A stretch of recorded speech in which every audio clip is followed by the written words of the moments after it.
Selamat pagi saudara-saudari semua yang di online. Juga selamat pagi di saat ini.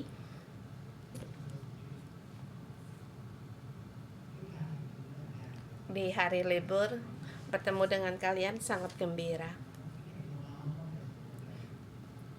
Kita sampai di kitab Markus pasal 11 yang disampaikan oleh Pastor Hokit. Satu ayat yang sangat spesial menerangkan tentang Mesias yang menuju Yerusalem. Seperti kalau seorang pemimpin negara datang ke Hong Kong, mungkin naik pesawat atau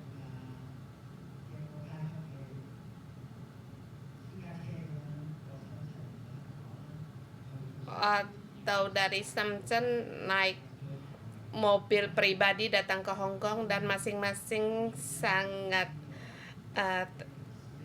tegang sebab tidak ada diberitahu terlebih dahulu dan melihat di mana tempat, mungkin di tempat gedung DPR atau tempat Hong Kong, Macau, tempat militer, atau bertemu dengan presiden.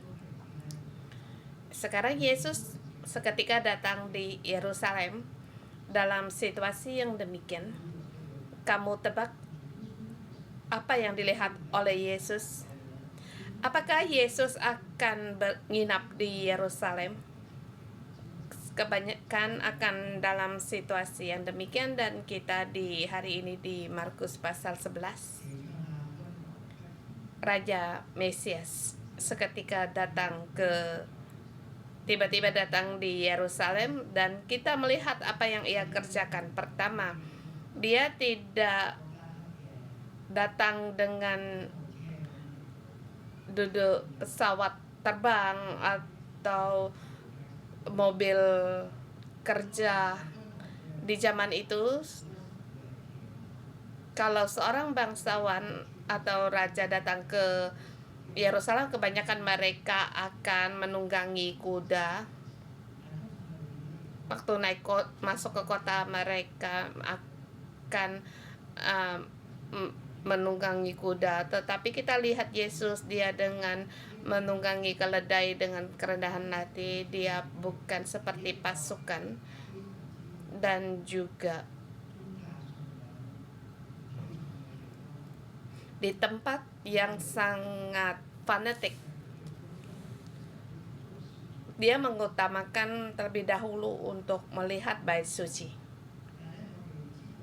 Tetapi kita tahu dia tidak tinggal di Yerusalem. Di poin yang pertama, dia naik keledai, dengan mengendarai keledai untuk masuk ke Yerusalem. Ayat 1 sampai dengan 11. Terlebih dahulu dia berada di Betfage dan Betania di daerah sekitar Bukit Zaitun. Di tempat di mana dia akan tinggal di antara Betania dengan Yerusalem, dan Bukit Zaitun di depan Yerusalem. Dia menyuruh 2 orang muridnya dengan pesan, pergilah ke kampung di depanmu. Waktu kamu di situ, kamu akan menemukan seekor keledai yang belum ditunggangi. Lepaskan keledai itu dan bawalah kemari. Dan kita melihat Yesus, dia tidak dengan tiba-tiba muncul, tetapi sebelum dia datang, dia tahu apa yang hendak ia kerjakan dan mempunyai langkah nubuatan. Dia tahu di mana bisa menemukan seekor keledai, dan menyuruh murid-muridnya di situ untuk menemukan keledai, dan juga punya password. Kalau orang bertanya, mengapa kamu lakukan itu? Jawabnya, Tuhan memerlukan. Dan di dalam suasana akan beradaptasi. Dan orang itu akan membiarkan kamu untuk membawa keledai itu pergi. Datang ke sini. Dan akhirnya perkara pun terjadi seperti yang dikatakan oleh Yesus. Dia membawa keledai itu kepada Yesus, dan Yesus menunggangi keledai itu. Tetapi di jalan, masing-masing sangat menyambut dia, seperti suasana Yerusalem sangat mengharapkan datangnya hari ini. Saya tidak tahu apakah kamu pernah mengalami seperti di Jepang, merayakan hari raya untuk perkumpulan untuk seperti hantu-hantu.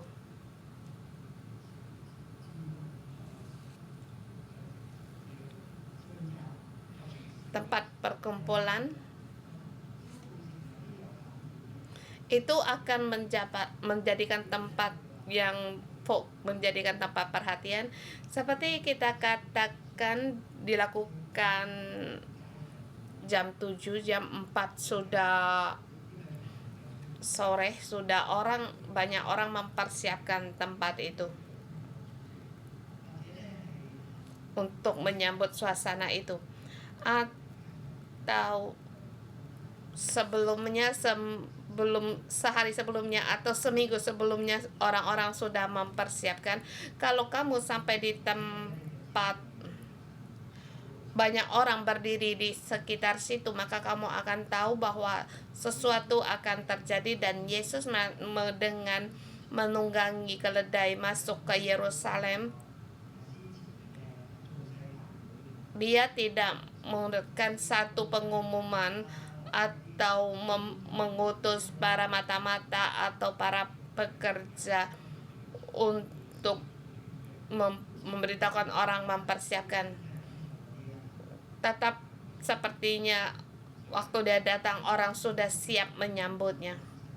Dulu saya mau membaca ini, saya tidak berhenti di tempat ini, dan saya menemukan ini terjadi di alam, hal-hal yang di supernatural terjadi. Allah bekerja, dan bagi Allah kita, dia tidak membedakan hal alami atau supernatural. Dia punya hukum alam, matahari terbit, matahari terbenam, dan 4 musim tepat waktunya akan terjadi. Dan dia juga bisa melakukan di luar supernatural. Seketika gunung meletus,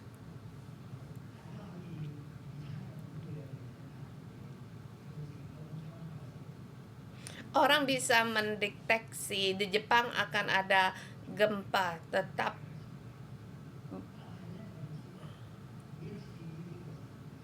tetapi belum juga terjadi bencana ini.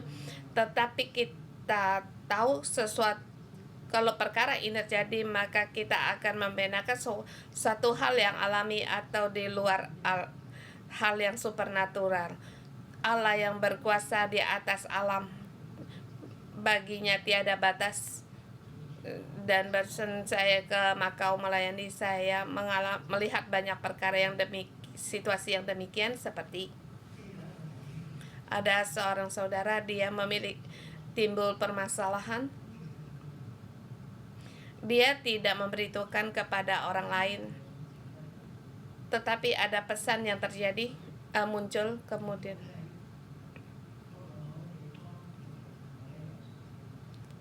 Sampai di tempat lain, ada teman yang memberikan berita, rupanya Roh Kudus menjamah hati seseorang dan juga bisa menjamah orang lain. Kalau kamu bisa Kalau kamu dapat menangkapnya atau peka, kamu bisa menanggapi panggilan orang ini. Tapi bagi orang luar banyak menganggap ini sebagai kebetulan. Tapi bagi Allah hal ini dalam kekuasaannya di alam ini. Aku tidak tahu apakah kita berpikir terlalu jauh. Dan sekarang zaman modern, zaman yang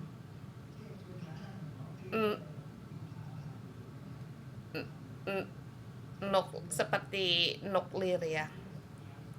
Seperti di Afrika ada kupu-kupu, waktu kita tepuk sayapnya maka akan selalu membawa arus kepada seluruh samudera Pasifik. Semuanya dalam kuasa Allah. Dan Yesus dia menunggangi keledai, dia disambut dengan banyak orang. Mereka membentangkan pakaian-pakaian mereka di jalan, menyebarkan ranting-ranting, menghamparnya di jalan. Kemudian mereka di situ berseru, Hosana, Hosana, diberkatilah dia yang datang dalam nama Tuhan. Mungkin ada berita yang telah diberitakan, sebab Yesus telah berada di Betfage dan Betania. Kemudian di kota Yeriko, termasuk pemungut cukai Zakheus. Yeriko tempat yang harus dilewati ketika harus menuju Yerusalem.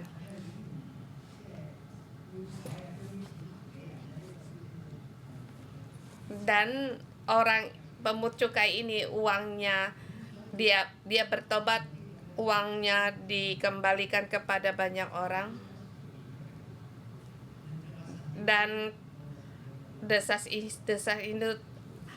terjadi di mana-mana. Maka mereka melihat Yesus datang, mereka berseru, Hosana, diberkati dia yang datang dalam nama Tuhan, diberkati kerajaan yang datang, kerajaan Bapa kita Daud. Dikatakan kerajaan Daud, kerajaan Bapa kita Daud yang akan datang, yaitu kerajaan Daud, yaitu kerajaan yang melepaskan Israel dari tangan Filistin, tekanan orang Filistin,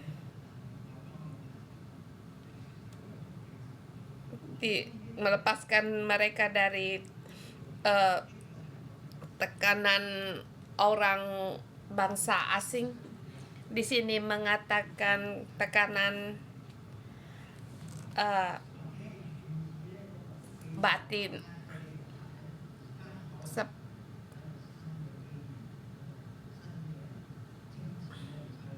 atau mereka terlepas dari tekanan orang Roma. Mesias datang membebaskan mereka yang diharapkan oleh orang banyak. Kita melihat Yesus datang ke Yerusalem, terlebih dahulu dia masuk ke bait suci dan melihat di sekeliling barang-barang di situ seperti tadi yang pemungut cukai bernama Zakheus.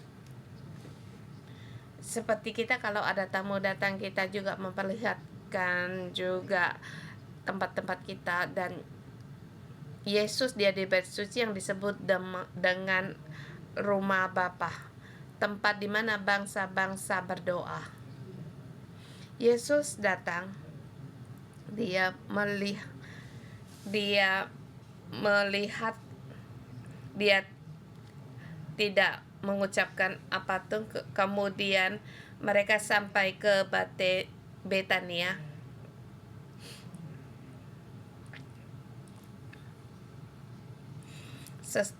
Jelas di sini Yesus dalam hatinya menginginkan sesuatu, yaitu pikiran bersusah hati.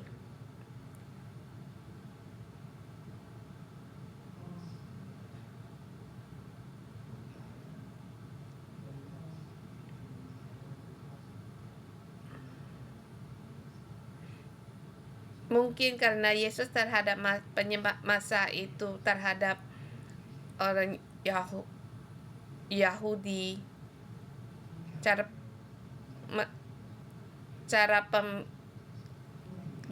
pemikiran para kepala pemuka agama mereka, Yesus kecewa. Kemudian kita sampai di poin yang kedua mengenai pohon ara. Kita melihat di pasal ini seperti sandwich. Lapisan pertama 1 sampai dengan 12.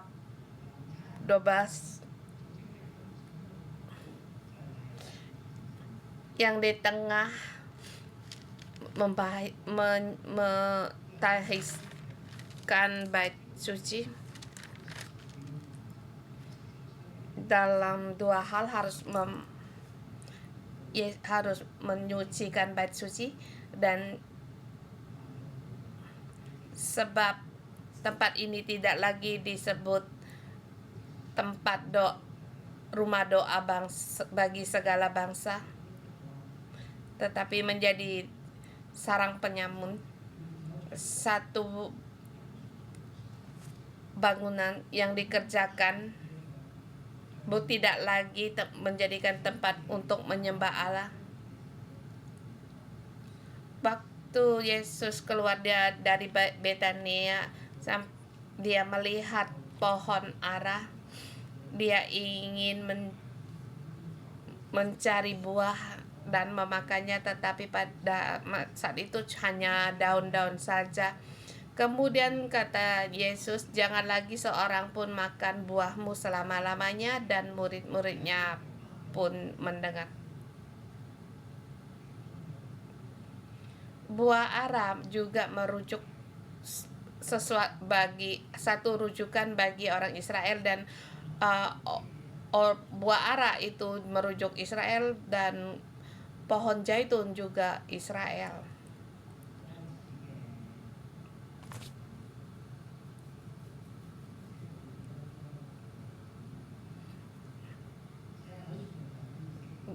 Dan juga buah delima juga merujukkan pada Israel, dan ini pohon ara ini adalah satu simbol daripada Israel, dan mengapa dia tidak mendapatkan buahnya dan mengutuk buah pohon ara ini, sebab dia hanya daun-daun, tidak ada buah.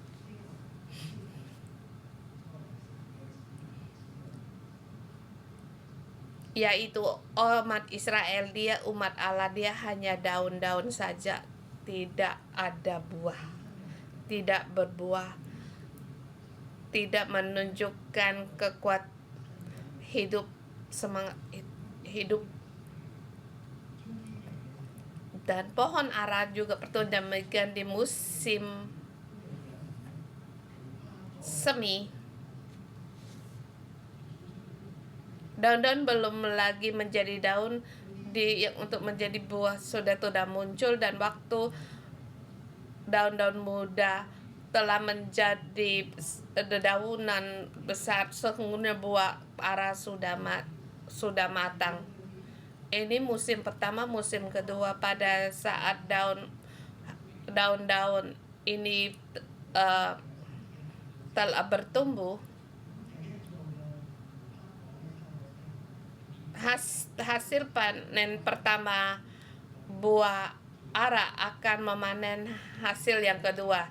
Jadi buah ara pun dia tumbuhan yang sangat memiliki kekuatan hidup. Hanya musim dingin yang tidak didapati buah ara. Musim semi,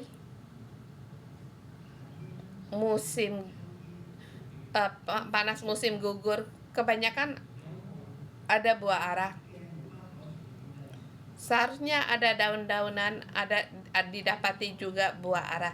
Tetapi pohon yang ini hanya didapati daun-daun saja. Dan Yesus mengutuknya. Mengutuk Israel.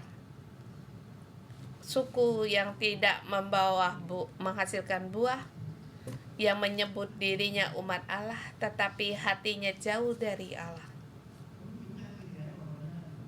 Mengapa mereka suku yang demikian? Waktu pertama Mike bersuci, dia pun melihat di situ banyak orang yang di situ berdagang. Berdagang tujuannya untuk memudahkan waktu beribadah. Seperti kamu dari tempat yang dari Naftali sebelah utara datang ke Yerusalem. Kalau kamu dengan membawa domba datang, mungkin dia sampai di sini sudah sangat kelelahan. Tapi kalau kamu membawa uang, kamu bisa membeli domba itu di Yerusalem. Bukankah ini memudahkan orang yang untuk mempersembahkan korban persembahan? Kamu bisa membeli burung merpati atau bermacam-macam. Ini menjadikan produk-produk dan juga menukar uang. Masih saat itu mereka mempunyai 2 mata uang seperti Hong Kong. Kamu pun melihat dulu ada Ratu Inggris dan Kaisar Roma di uang koin. Mereka juga mempunyai gambar Roma, dan di bait suci mereka tidak menyembah berhala. Jadi di bait suci mereka uang yang atau mempersembahkan uangnya tidak ada ukiran berhala yang disebut dengan koin untuk persembahan. Jadi kalau harus menggunakan gambar Kaisar Roma, koin itu ditukar, jadi kamu baru bisa untuk memberikan persembahan atau memberikan atau jual beli. Jadi banyak orang datang di sini merayakan hari raya, dan bait suci menjadikan pasar dan menjadikan tempat perdagangan ini. Siapa yang mengizinkan mereka? Yaitu kepala imam, mereka yang berkuasa dan mengizin orang-orang di bait suci untuk berdagang dengan tujuan memudahkan orang untuk datang beribadah. Dan saya juga menyarankan agar kita jangan di bait suci untuk jual beli. Kalau kamu penjual asuransi, kalau orang mencarimu, kamu bisa di luar gereja untuk memperbincangkannya, tapi janganlah di dalam gereja. Ini hanya saran. Tetapi bait suci masa itu menjadi tempat jual beli. Jadi Yesus membersihkan bait suci, menyucikan kerajaan Yahuda yang tidak berkenan bagi Allah. Tempat yang tidak berkenan bagi Allah. Dan imam-imam kepala dan ahli-ahli Taurat mendengar peristiwa itu, mereka berusaha untuk membunuh Yesus.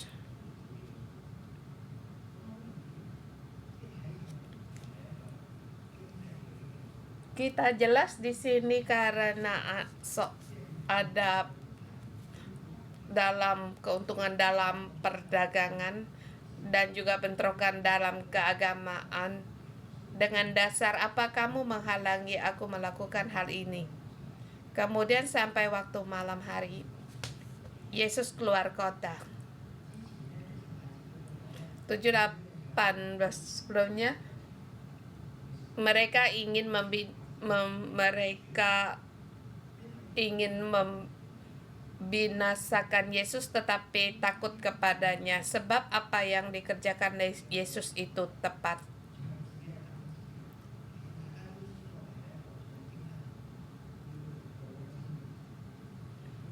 menggulingkan meja-meja atau bangku-bangku jelas ini untuk menyucikan bait Allah. Kalau mereka di situ berdebat dengan Yesus, imam-imam kepala dan ahli-ahli Taurat mereka pun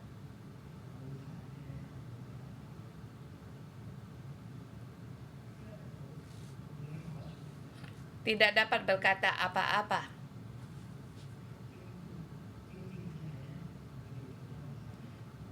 Tepat sebab mereka melakukan yang tidak benar. Kemudian ayat 20 sampai 26, dan kita lihat pagi-paginya ketika Yesus dan muridnya melewati pohon ara itu, dia sudah kering sampai ke akar-akarnya. Ini menanggapi tindakan menyucikan bait suci, yaitu kerajaan Yahuda yang tidak menghasilkan buah, mengatakan umat Allah tetapi hatinya jauh dari Allah. Jadi orang berkata, "Rabi, lihatlah, pohon ara yang kau kutuk itu sudah kering."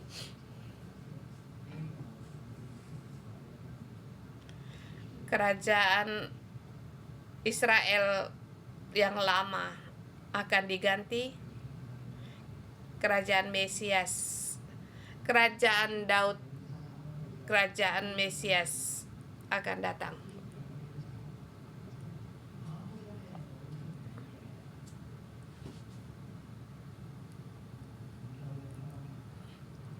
Kitab Markus, satu penelitian yang sangat ternama yang menyebutnya dengan rahasia Mesias.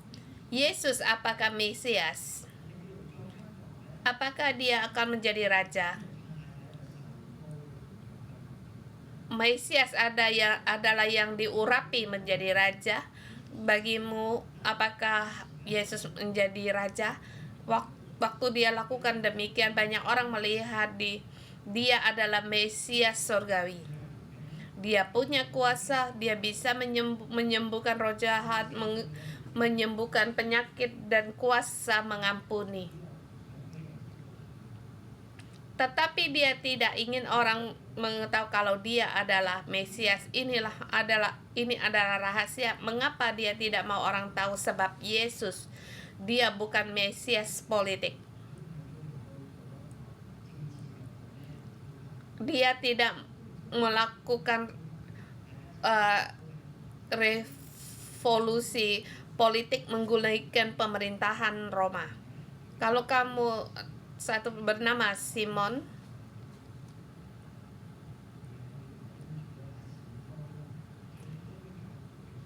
mereka dalam perkumpulan yang melawan seperti kita, dia memegang pedang, atau kita sebut mereka adalah seperti ahli gangster atau ISIS.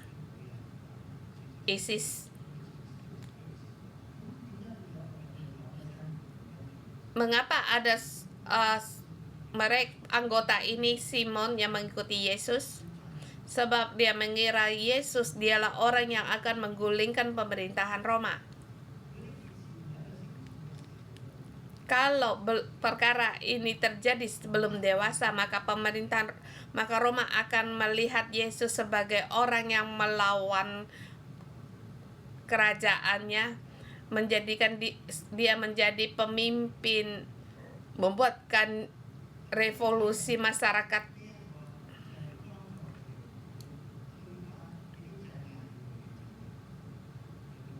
Orang Yahudi melihat dia seperti orang yang membantu mereka menggulingkan pemerintahan Roma. Dan bagimu melihat Yesus, apakah dia Mesias? Apakah kamu akan mengumumkan? Jadi adakah kamu melihat Yesus mengumumkan identitasnya dan membantu mereka untuk menggulingkan pemerintahan Roma? Yesus tidak lakukan ini. Dia menggunakan 5 roti 2 ikan untuk membuat kenyang 5.000 orang, dan bagaimana tanggapan mereka? Inilah nabi yang akan datang.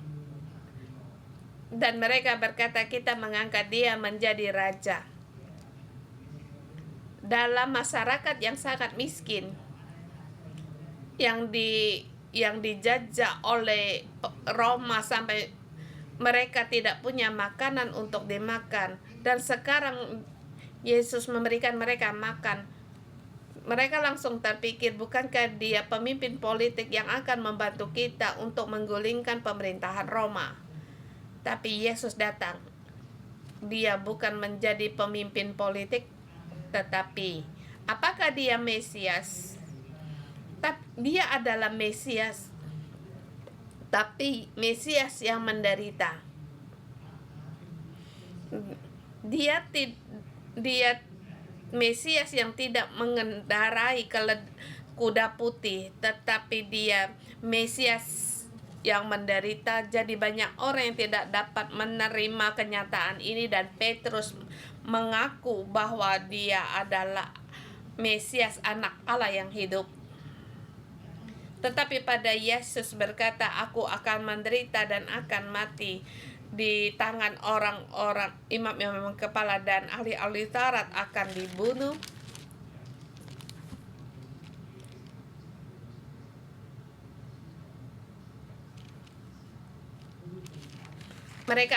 Dia akan dibunuh. Adakah kamu melihat reaksi dari Petrus? Jangan ke situ. Jangan pergi ke situ kamu, sebab mereka adalah orang-orang yang kuat. Janganlah kamu pergi ke sana. Jangan menggunakan seperti cara bunuh diri membuat orang kecewa. Jadi kita dapat melihat satu kekaca dalam pengharapan. Yesus datang untuk menjadi Mesias, sebab dia adalah yang diurapi. Dia hendak mendirikan kerajaan Allah untuk membangun kerajaan Daud, tetapi dia bukan Mesias dalam hati orang Yahudi sebagai Mesias politik. Dia juga membawa masyarakat menggulingkan Roma, tetapi di dalam suasana mereka tidak dapat membedakan. Asal ada orang berkata dia Mesias, masing-masing akan berbondong-bondong mengurung datang seperti Yesus. Walaupun dia masuk Yerusalem dengan mengendarai keledai, maka orang dapat merasakan bahwa keselamatan datang. Maka semua orang berseru, Hosana, Hosana.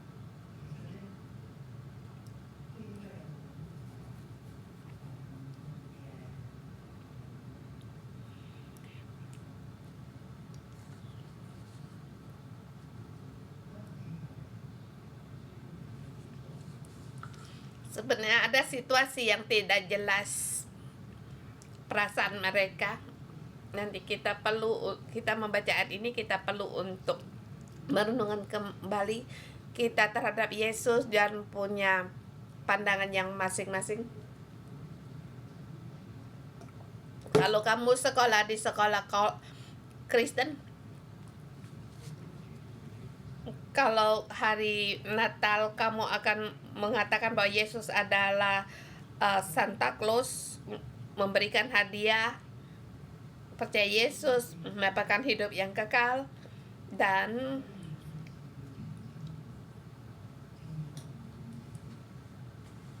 jadi kita setiap orang terhadap Yesus harus perlu pengenalan yang lebih dalam lagi. Tapi bagi anak kecil, cara pandang mereka terhadap Allah juga berbeda. Bagi mereka Allah seperti hakim, atau setiap di tempat parkir dia yang menilang kita. Dia seperti polisi lalu lintas yang menilang orang, atau setiap hakim yang menjatuhkan hukuman. Adakah kamu berpikir Allah juga demikian? Atau adakah kamu berpikir kalau Yesus mungkin seperti Santa Claus yang mempunyai jenggot yang panjang? Kalau kita gereja yang tidak serius dalam membaca Alkitab, kita akan banyak berhenti di dalam suasana yang demikian. Kita mengira Yesus hanya yang biasa, Yesus yang hanya disalibkan. Kita menjadi gerejanya salib. Tetapi di gereja kita memang tidak. Tapi kamu melihat di gereja Katolik ada salib, tapi ada perbedaan. Perbedaan apa yang ada? Di gereja Katolik ada Yesus yang disalibkan. Ini cara mereka pengungkapan mereka. Yesus berkata kepada Petrus, dialah Mesias yang akan disalibkan itu. Tapi dalam kepercayaan kita sebagai Kristen, yang disalibkan Yesus, dia telah pergi, dia telah bangkit kembali, dia tidak lagi digantung di salib. Tapi kalau saya berkatakan yang Yesus yang digantung di salib itu membuat orang getar, sebab dia disalib, Yesus yang disalibkan, yang tergantung di kayu salib, sangat menegangkan. Sebab dialah Mesias.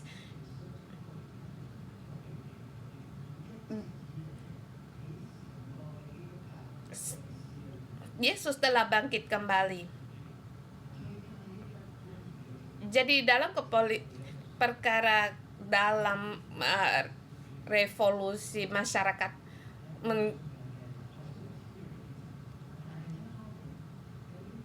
membawa kita sangat mengharapkan bahwa Yesus ingin menggulingkan pemerintahan Roma, tetapi kenyataan Yesus tidak meruntuhkan pemerintah Roma, tetapi dia mendirikan kerajaan Allah yang disebut dengan kerajaan Allah, kerajaan Daud, dan ini harus ada dinyatakan di bumi dan hidup dalam kehidupan kita, harus menyatakan kebenaran Allah. Banyak orang yang ragu atau kita merasakan kebenaran yang timbul dari kita sendiri, tapi kebenaran Allah, dia kebenaran yang nyata, yang sejati, yang tidak timbul dari perasaan kita sendiri merasa benar sendiri. Atau mengutuk pohon ara menyucikan bait suci. Pohon ara dikutuk menjadi kering. Poin yang ketiga 27-33 dikatakan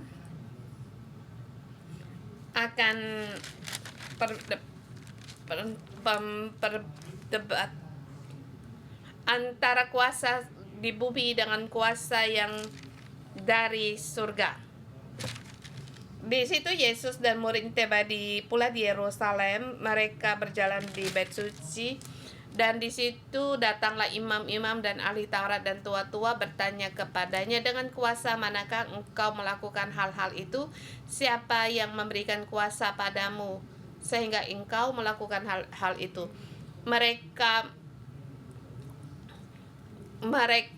waktu Yesus menyucikan bait suci, mereka menjadikan satu perdebatan, dengan kuasa apa kamu menyucikan bait suci? Yesus menggunakan satu cara yang baik. Dengan cara yang lain, dia memberi pertanyaan kepada mereka, baptisan Yohanes itu datangnya dari mana? Dari surga atau dari manusia?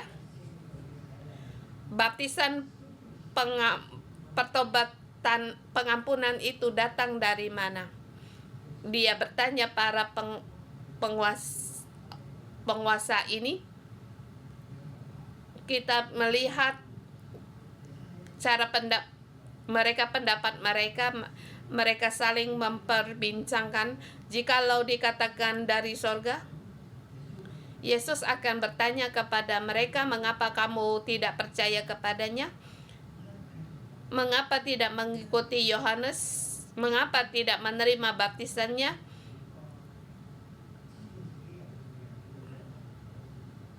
Sebab kita tahu banyak orang-orang yang merasakan dirinya berdosa datang ke Sungai Yordan menerima baptisan dari Yohanes Pembaptis. Tapi bagi para ahli-ahli Taurat ini, mereka tidak menerima baptisan sebab perkara status mereka sendiri. "Mengapa kamu tidak percaya kepadanya?" Tapi kalau kamu mengatakan kuasa baptisan dari manusia, kalau kuasa baptisan pengampunan dari Yohanes Pembaptis dari manusia, mereka takut kepada orang banyak sebab semua orang menganggap bahwa Yohanes betul-betul seorang nabi yang diutus oleh Allah. Jadi mereka hanya bisa menjawab, "Kami tidak tahu." Tepat seperti identitas Yesus. Kalau kamu mengatakan bahwa kuasa Yesus dari manusia atau dari surga, kuasa dari surga, kalau kamu berkata dia tidak punya kuasa, mengapa dia bisa melakukan banyak mukjizat, bahkan dia bisa mengampuni, bahkan menyembuhkan penyakit dan mengusir roh jahat? Jelas Yesus punya kuasa. Hanya mereka tidak mau menjawab bahwa dia kuasanya dari surga. Orang yang membawa kuasa dari surga. Yesus menjawab mereka dengan simpel, "Jika demikian aku juga tidak mengatakan kepadamu kuasa manakah aku melakukan hal itu." Kalau Yesus berkata ini kuasa dari Allah Bapa, ini tidak membantu mereka sebab mulut mereka berkata mereka mendekat pada Allah, tetapi hati mereka jauh dari Allah. Mereka hanya demi keadilan dalam kepercayaan mereka lebih banyak lagi membawa korban, kami mempersembahkan, menyelesaikan perkara dosa-dosa orang banyak. Kamu berdosa, aku bisa mendapat untung. Seluruh agama akan jatuh dalam suasana yang demikian, menjadi tempat untuk mencari keuntungan, tapi bukan untuk mendekat Allah. Dan saya merasa ini kita harus menenungkan lebih teliti lagi, dan gereja kita bukan tempat untuk jual beli. Dan ada kalanya ada orang datang ke gereja untuk hal-hal untuk jual beli, dan sekarang bertanya bagaimana soal harga perumahan atau saham, doa prophetic untuk saya beli saham yang bagaimana, tetapi kita gereja tidak melakukan hal ini. Dan jangan dengan mulut untuk mendekat pada Allah, tetapi hatimu jauh dari Allah. Dan salah satu pihak juga kita harus mengenal Yesus lebih dalam Alkitab. Untuk mengenal kita harus membersihkan cara pikir kita, kesalahpahaman terhadap pengenalan kita akan Yesus. Kiranya Allah memberkati firman-Nya. Amin. Haleluya. Yesus, Hosana, Hosana. Yesus, kita bersama menyembah Allah kita. Haleluya.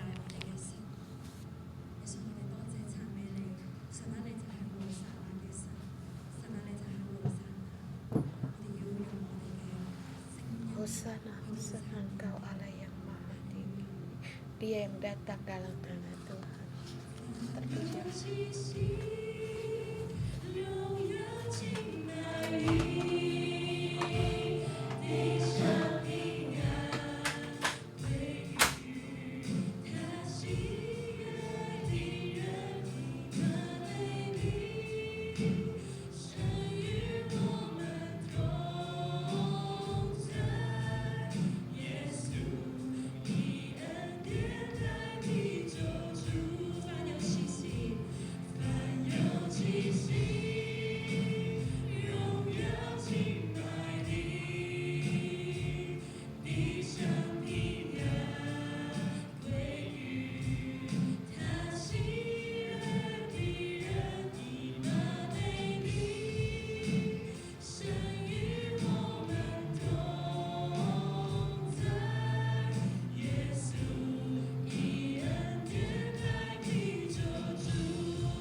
Tuhan Yesus, kami menyambut Engkau. Engkaulah Hosana, Hosana, Engkaulah Raja Engkaulah Mesias. Kami menyambut Engkau baik di rumah kami, di keluarga kami, di gereja kami memuji Engkau.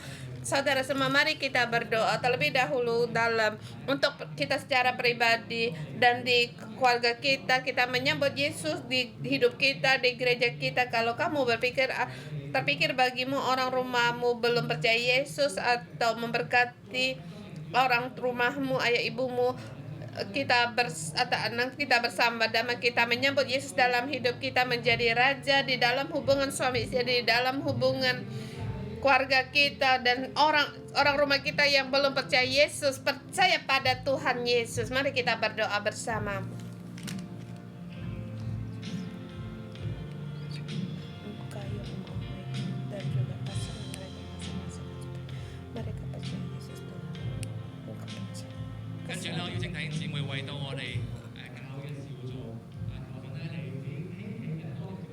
Dan juga kita berdoa untuk gereja kita, untuk membagi banyak agar bangkat lagi anggota sel dan memberkati banyak orang kita bersama, untuk membangun di dalam setiap gereja kita. Mereka untuk mengembalakan banyak lagi orang masuk dalam menjadi ketua untuk bangkit untuk mengembalakan. Mari kita bersama berdoa agar lebih banyak lagi ketua sel yang dibangunkan. Dan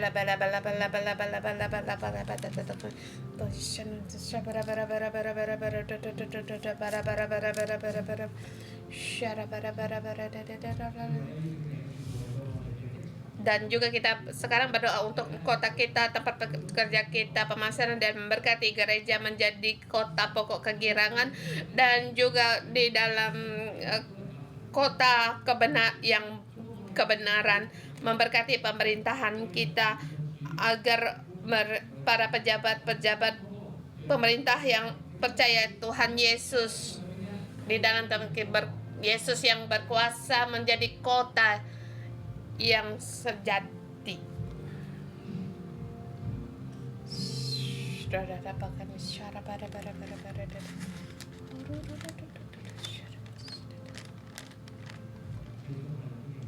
Tuhan Yesus, kami datang kepada Engkau, menyambut Engkau. Engkaulah Raja dan Tuhan kami di dalam Engkaulah Raja dalam keluarga kami, gereja kami, dan Engkaulah Tuhan dalam kehidupan kami, dan juga Raja Tuhan dalam kota kami. Jadilah kehendak-Mu di bumi seperti di surga terjadi di keluarga kami, di gereja kami, di kota-kota kami, dan lebih banyak lagi Tuhan. Engkau membangunkan orang-orang yang milik-Mu sendiri, ketua sel, untuk membangkit orang-orang yang umat-Mu untuk memelihara bumi ini, Tuhan. Dalam ayat pasal 12, di ayat 12, keesokan harinya sesudah Yesus dan ke-12 muridnya meninggalkan Betania, Yesus merasa lapar, dan dari jauh ia melihat pohon ara yang sudah berdaun. Ia mendekatinya untuk melihat kalau ia mendapatkan apa-apa pada pohon itu.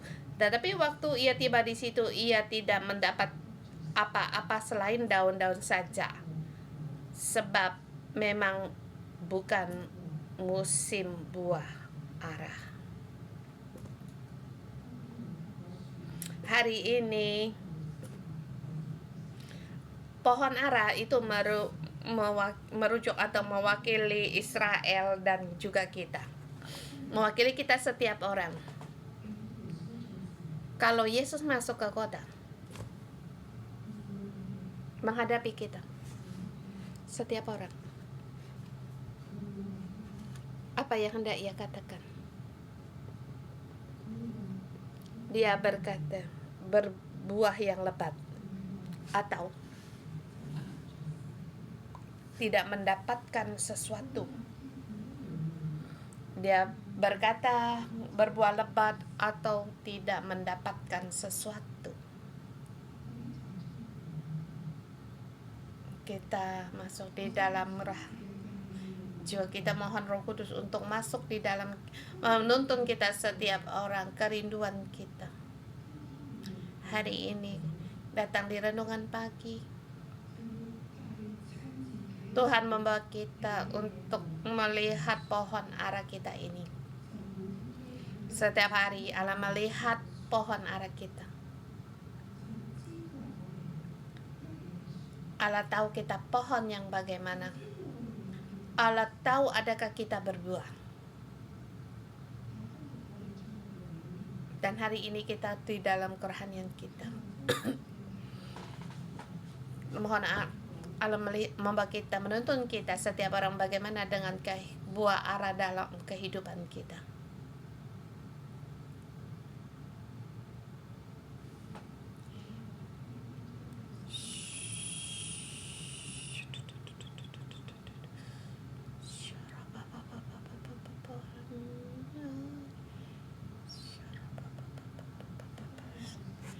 Kita bisa untuk pejamkan mata.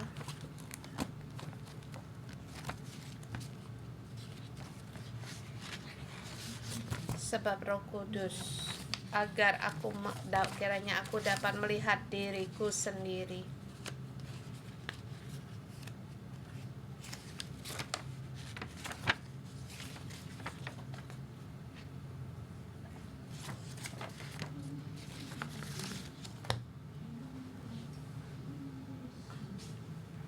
Kiranya aku melihat diriku, mengoreksi diriku, apakah aku orang yang merendahkan diri dan orang yang taat, dan melihat diriku apakah aku orang yang lemah lembut.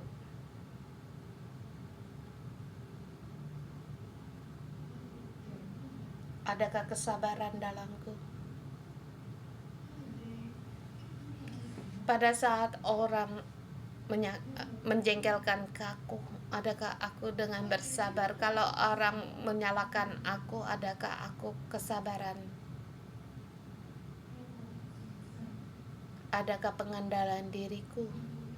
Atau setiap hari kita untuk diri kita sendiri, ada waktu untuk bagi diri sendiri, banyak waktu diri sini melakukan apa yang kita sendiri inginkan. Atau karena besok karena mau renungan pagi, kita tidur agak awal dan emosi kita apakah stabil?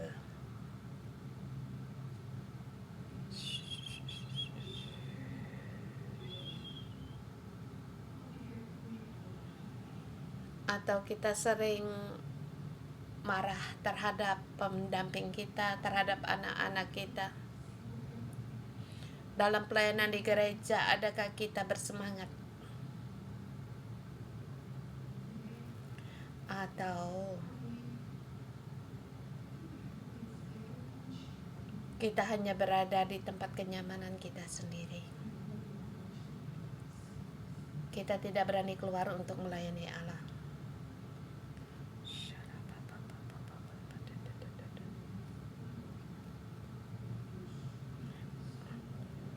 Adakah kita menerima dan memaafkan orang-orang yang menyakiti kita dan menerima kelemahan diri kita, kelemahannya, atau kita menghina mereka?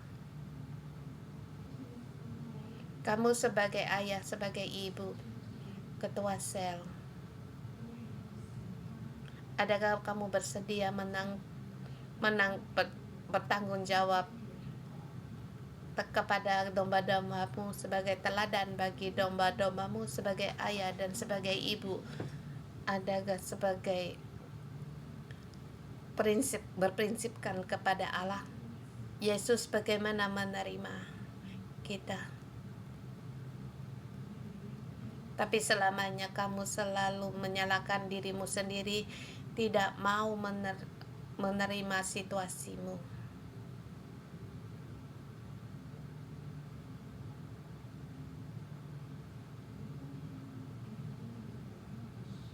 Kalau hari ini kamu melihat pohon aramu tidak berbuah, atau merasa terlalu sedikit. Sekarang kamu berdoa, beritahukan kepada Allah kamu ingin buah yang bagaimana. Minta kepada Allah dengan berani, minta kepada Allah dengan suara yang bisa kamu dengar, dengan kata-kata yang bisa didengar. Mintalah kepada Allah.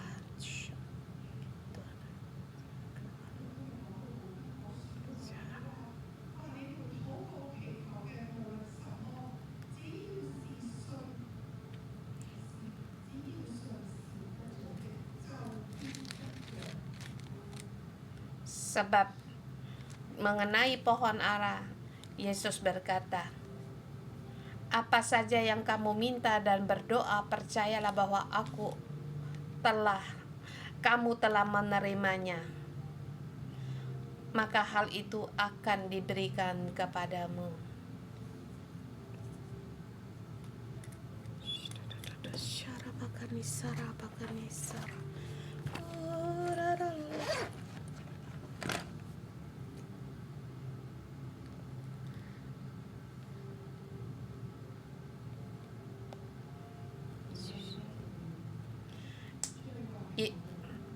Ya Tuhan, kami berterima kasih kepada Engkau sebab Engkau telah berkata apa yang kamu minta maka kamu menerima. Tuhan, kami dedikasikan hidup kami adalah berbuah lebat, lemah lembut, penyekenan, lemah lembut, kerendahan hati, dan juga punya pengendalian diri, agar kami hidup di dalam Engkau. Kasih setiamu, kerendahan hatimu, ketaatan, biarlah ini berbuah di dalam kehidupan kami dengan lebat. Kiranya Tuhan, kami melihat gerejamu berbuah dengan lebat, dan juga gerejamu berbuah tidak tercelah. Tuhan, Engkau melihat kami suatu hari menjadi pohon kehidupan yang berbuah lebat. Tuhan, kami berterima kasih dan memuji Engkau. Kita merenungkan pada buah kita berbuah lebat ini menampakkan kemuliaan Allah, tetapi mengapa kita merasa buah kita tidak lebat? Sebab ini merupakan hubungan kita dengan Allah. Adakah kita terkait dengan Allah? Kita bait sucinya Allah. Adakah seperti dikatakan di dalam ayat kita pun telah dicemarkan, menjadi sarang penyamun? Mungkin kita percaya Tuhan kita memang tidak berbuat dosa yang besar, tetapi adakah di dalam kita kenajisan, kebiasaan buruk,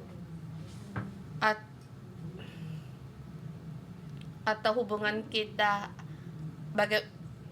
dengan Allah? Adakah kerendahan kita? Mohon Roh Kudus untuk menerangi kita pada saat kita tidak bisa berbuah. Kita renungkan dalam kehidupan kita, akarnya berakar di mana, dan nutrisi apa yang kita serap, nutrisi pohon kehidupan, air sungai kehidupan, atau harga dunia, televisi, drama Korea, atau hal-hal yang kita kejar. Kita datang lihat, kita berseru, kita melihat bagaimana Tuhan menerangi kita. Kalau kamu masih bersalah pada Tuhan, mohon Tuhan mengampuni. Allah mempunyai belas kasihan, kasih karunia untuk mengampuni. Kita datang lihat Tuhan, kita berdoa.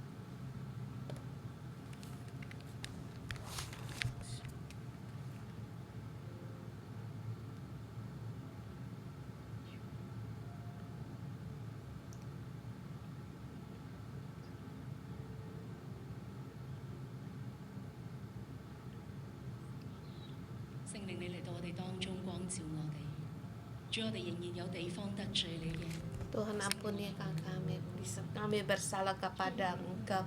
Tuhan, kiranya biarlah kami tahu agar bisa berdoa, kiranya pengampuni seperti katakan oleh Pastor Hokit, kiranya kami lebih banyak mengenal Allah, kuasa Allah di dalam hidup kami dan mengenal Engkau, dan lebih lagi mengenal diri kami sendiri. Kami mau connect dengan Engkau. Kami tidak mau connect dengan dunia kami tidak mau dalam kebiasaan buruk kami dan kejahatan. Kiranya Tuhan Engkau menolong kami setiap orang.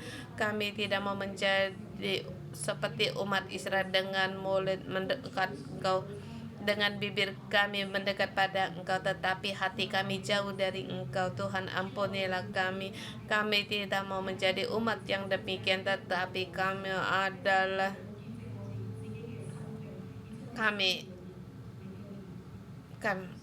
mohon ampunilah kami, karena kami terkait dengan Engkau sangat sedikit.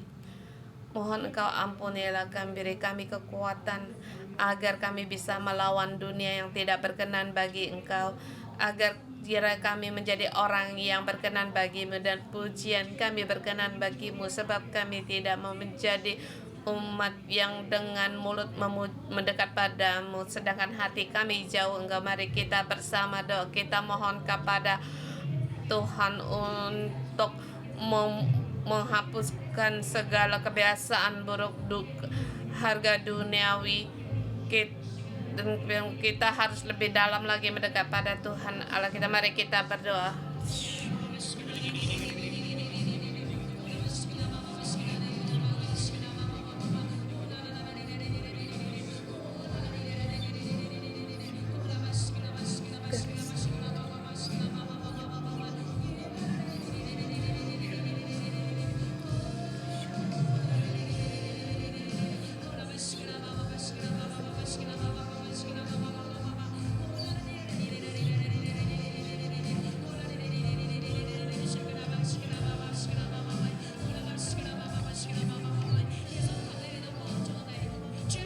Tuhan, tolong kami buang segala yang menghalang kami mendekat kepada Engkau, baik itu orang-orang atau barang-barang, dan segala objek yang memikat kami. Tuhan, Engkau singkirkan, Kau buang, biar hati kami. Tuhan, tolong kami lebih dalam lagi untuk mendekat kepada Engkau dalam satu hal, lebih banyak mendekat pada Engkau dan merindukan. Mari kita berdoa. Mari kita mohon Tuhan untuk masuk dalam Hong Kong, masuk di dalam Hong Kong, dalam segala pejabat pemerintah, setiap hati rakyat. Yesus, Engkaulah Tuhan bagi Hong Kong. Yesus, Engkaulah Tuhan bagi Hong Kong. Kerajaan-Mu datang di Hong Kong. Mari bersama kita berdoa pada Tuhan.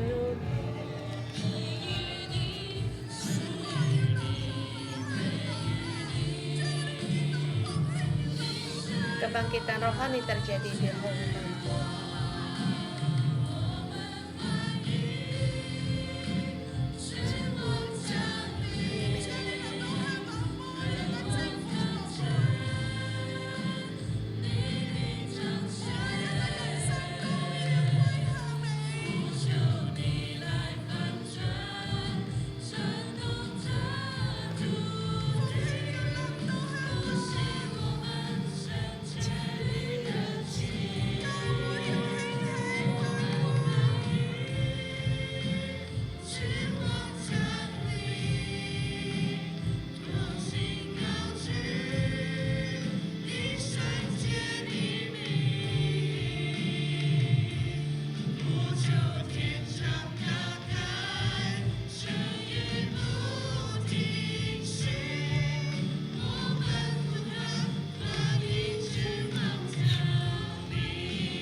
Kita bersama terima berkat. Di dalam ayat 25, Yesus berkata kepada murid-muridnya, "Dan jika kamu berdiri untuk berdoa, ampuni terlebih dahulu sekiranya ada barang sesuatu dalam hatimu terhadap seseorang, supaya juga Bapamu yang di surga mengampuni kesalahan-kesalahanmu. Tetapi jikalau kamu tidak mengampuni, maka Bapamu yang di surga juga tidak mengampuni kesalahan-kesalahan." Di sini Yesus mengejar murid-muridnya dalam berdoa dalam segala kegiatan dalam bait suci. Kalau berdoa ini adalah gerakan dari Roh Kudus, waktu kamu seseorang yang kamu merasa harus ampun terlebih dahulu. Mengapa pohon ara menjadi pohon ara yang najis? Mengapa pohon ara yang tidak berbuah? Salah satu mungkin karena dia tidak mempunyai kekuatan untuk mengampuni. Dia merasa dia disakiti, tetapi dia tidak bisa menjadi orang yang mengampuni orang lain. Dan Yesus mengajar kita, pada saat kita mengampuni orang lain, maka Bapa kita yang di sorga juga mengampuni kesalahan-kesalahanmu. Dan hidup kita bisa lancar. Hidup kita tidak membiarkan racun-racun ini untuk bertumbuh, dan tidak menjadikan penghalang agar pohon kita untuk berbuah. Dalam nama Tuhan Yesus, saya memberkatimu. Air kehidupan terus memberikan nutrisi bagimu. Air kehidupan terus membuang segala yang tidak mengampuni, membuang segala racun-racun yang tidak mengampuni. Dan air kehidupan menjadikan kita pohon yang punya semangat hidup. Berkati hidupmu terus berbuah banyak dan menjadi kemuliaan bagi Allah. Buahmu adalah buah kemuliaan.